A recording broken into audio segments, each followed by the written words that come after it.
जय हिंद दोस्तों, revision class में आपका स्वागत है। आज हम लोग मगध साम्राज्य के सबसे शक्तिशाली वंश मौर्य वंश के बारे में जानेंगे। यह साम्राज्य पूर्व में मगध राज्य में गंगा के मैदानी क्षेत्र में शुरू हुआ था, जो आज बिहार और बंगाल के नाम से जाना जाता है। इसकी राजधानी पाटलिपुत्रा थी, जो आज पटना के नाम से जाना जाता है। चंद्रगुप्त मौर्य ने इसकी स्थापना 321 ईसा पूर्व में की थी और तेजी से पश्चिम की ओर अपना साम्राज्य का विस्तार किया। आइए इसके प्रमुख राजा के बारे में जानते हैं। जैसे कि चंद्रगुप्त मौर्य के बाद बिंदुसार, जो कि 296 ईसा पूर्व से 272 ईसा पूर्व तक रहे। उसके बाद आए अशोक, 273 से 332 ईसा पूर्व तक रहे। उसके बाद आए कुणाल, जो कि 232 से 224 ईसा पूर्व तक रहे। उसके बाद आए संप्रति, जो कि 324 से 215 ईसा पूर्व तक रहे। उसके बाद आया सलीसुक, जो कि 215 से 202 ईसा पूर्व तक रहे। उसके बाद आए देववर्मन, 201 से 195 ईसा पूर्व तक रहे। उसके बाद आए सत्यधन मौर्य, जो कि 195 से 187 बीसी तक रहे, यानी कि ईसा पूर्व तक रहे। उसके बाद आए सबसे लास्ट में बृहदत्त मौर्य, जो कि 187 से 185 ईसा पूर्व तक रहे। मौर्य वंश के संस्थापक चंद्रगुप्त मौर्य थे। चंद्रगुप्त मौर्य के प्रधानमंत्री चाणक्य थे, जिसे आत्मजय चाणक्य ने अर्थशास्त्र नामक पुस्तक लिखी। इस पुस्तक का संबंध राजनीति से है। चाणक्य को भारत का मैकियावेली भी कहा जाता है, क्योंकि मैकियावेली की पुस्तक द प्रिंस और चाणक्य की पुस्तक अर्थशास्त्र में काफ़ी समानता पाई जाती है। मैकियावेली इटली के रहने वाले थे। चाणक्य का एक और नाम था, जैसे कि कौटिल्य या विष्णुगुप्त के नाम से भी उन्हें जाना जाता था। यूनान के विद्वान चंद्रगुप्त मौर्य को एंड्रोकोक्टस या सेंड्रोकोक्टस के नाम से भी कहते हैं। चंद्रगुप्त मौर्य 25 वर्ष की उम्र में राजा बने और अपने 6 लाख सेना को लेकर भारत को रौंद डाला। इसने 2 प्रमुख कार्य किए। पहला तो नंद वंश का नाश और दूसरा यूनान को पराजित।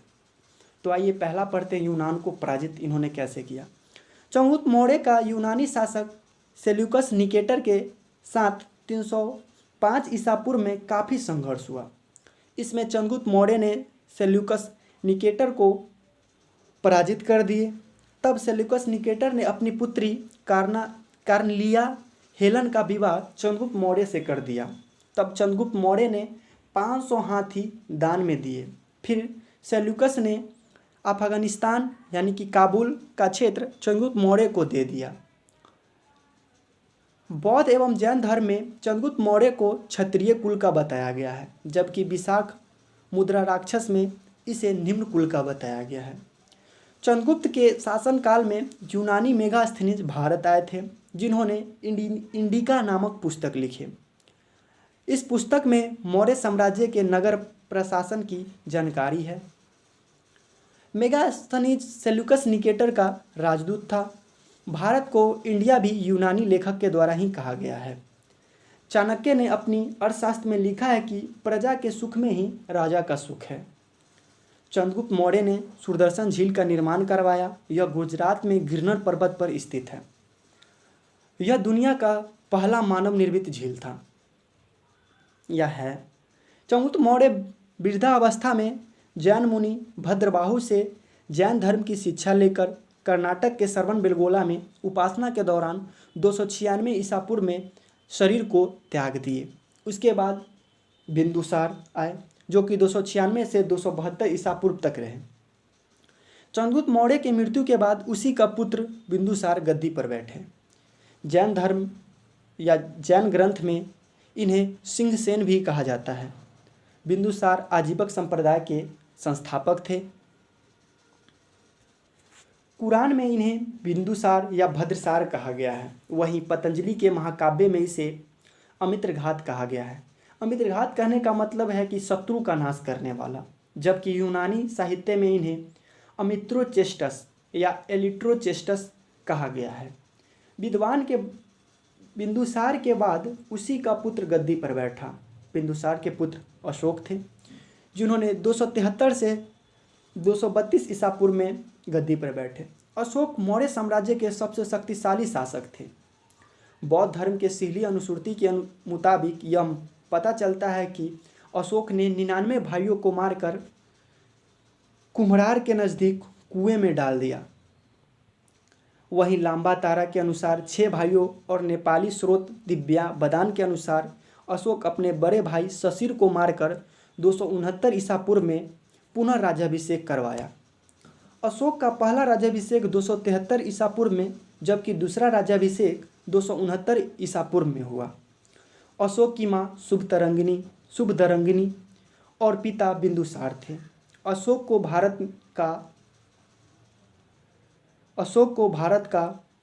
भारत में बहुत बड़ा शासक माना जाता है। अशोक को भारत अभिलेख का जनक कहा गया है। विश्व में सबसे पहले अभिलेखों का प्रचलन द्वारा प्रथम के द्वारा किया गया था। अशोक ने यह पर्यादास प्रथम से ही सीखा और भारत में अभिलेखों की शुरुआत की। अशोक के अधिकांश अभिलेख प्राकृत भाषा में वे ब्राह्मी लिपि में लिखी गई है। मौस्की कर्नाटक या गुजरात मध्य प्रदेश के अभिलेखों से अशोक के विजय का प्रमाण मिलता है। अशोक के 13वें शिलालेख से कलिंग युद्ध की जानकारी मिलती है। अशोक ने अपने राज्याभिषेक के 8वें वर्ष बाद यानी कि 261 ईसा पूर्व में कलिंग पर आक्रमण किया, जिसमें भयंकर नरसंहार हुआ, जिससे अशोक के हृदय विचलित हो गया और अशोक ने शस्त्र त्याग दिए और बौद्ध धर्म स्वीकार कर लिए और अपना सारा जीवन बौद्ध धर्म के प्रचार प्रसार में लगा दिए। धम्म यात्रा, धम्म से संबंधित प्रचार प्रसार करना धम्म कहलाती है। अशोक ने धर्म का प्रचार प्रसार करने के लिए स्वयं चीन चले गए तथा अपने पुत्र महेंद्र तथा पुत्री संघमित्रा को श्रीलंका भेज दिया, जबकि छोटी पुत्री चारुमती को नेपाल भेज दी, जो बाद में भिक्षुक या भिक्षुन बन गई। बौद्ध साहित्य में अशोक को अशोक कहा गया है।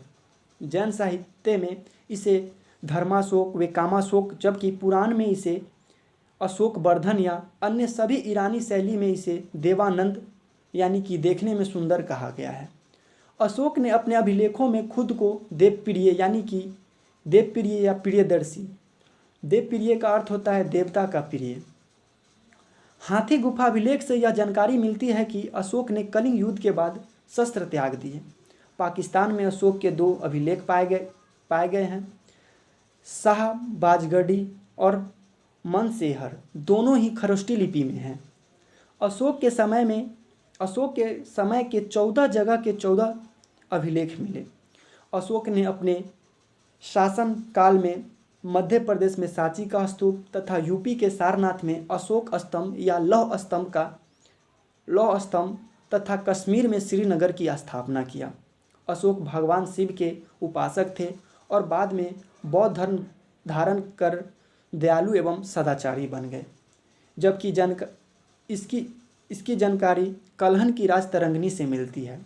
अशोक उपगुप्त नामक बौद्ध भिक्षु से प्रभाव में आकर बौद्ध धर्म को स्वीकारा था और अपना सारा जीवन बौद्ध धर्म के प्रचार प्रसार में लगा दिए।